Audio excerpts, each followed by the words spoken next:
स्वामी जी एक पार्क में आराम कर रहे थे। वहां उन्होंने एक लड़के को देखा जो एक खाली पेज पर कठिन श्लोक लिखने की कोशिश कर रहा था, लेकिन गलतियों के कारण बार बार पेज फाड़ रहा था और हर बार नए पेज से शुरू कर रहा था।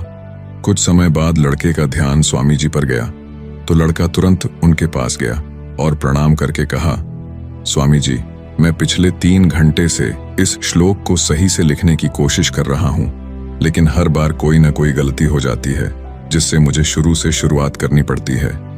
मुझे समझ नहीं आ रहा कि मैं क्यों नहीं लिख पा रहा हूं। स्वामी जी मुस्कुराए और बोले, बेटा, केवल फोकस की कमी के कारण ऐसा हो रहा है, क्योंकि एक साधारण इंसान अपनी ज्यादातर ऊर्जा बेकार की बातों और आदतों में लगा देता है, इसलिए लगातार मन भटकता है।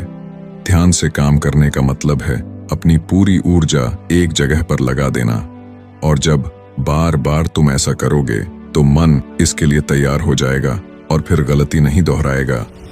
लड़के ने पूछा, स्वामी जी, अगर मन बार बार भटक रहा हो तो मैं एक काम में ध्यान कैसे लगाऊं? स्वामी जी ने पूछा, तुम लिखते समय जरूर किसी व्यक्ति या घटना के बारे में सोच रहे हो। लड़के ने कहा, हाँ, आज छुट्टी के दिन सबको बाहर खेलने का समय मिलता है, लेकिन मुझे ये काम पूरा करना है, शायद इसलिए मैं ठीक से फोकस नहीं कर पा रहा। स्वामी जी ने कहा, ठीक है, अब इन सरल तरीकों को समझो, फिर तुम अपने काम को मन लगाकर कर सकोगे। लगातार गहरी सांस लो। स्वामी जी ने कहा, जब भी तुम्हारा मन भटके तो 5 गहरी सांसें लो और अपना ध्यान काम और खेल दोनों से हटाकर अपनी सांसों पर लेकर आओ। जितना तुम अपनी सांसों को देखोगे उतना ही तुम्हारा मन शांत होने लगेगा। काम को महसूस करो।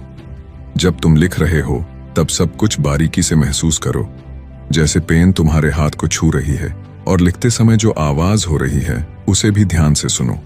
जब तुम सभी चीजों पर बारीकी से गौर करोगे तो ध्यान भटकना कम हो जाएगा और तुम्हारा मन और शरीर केवल एक काम में लगा रहेगा।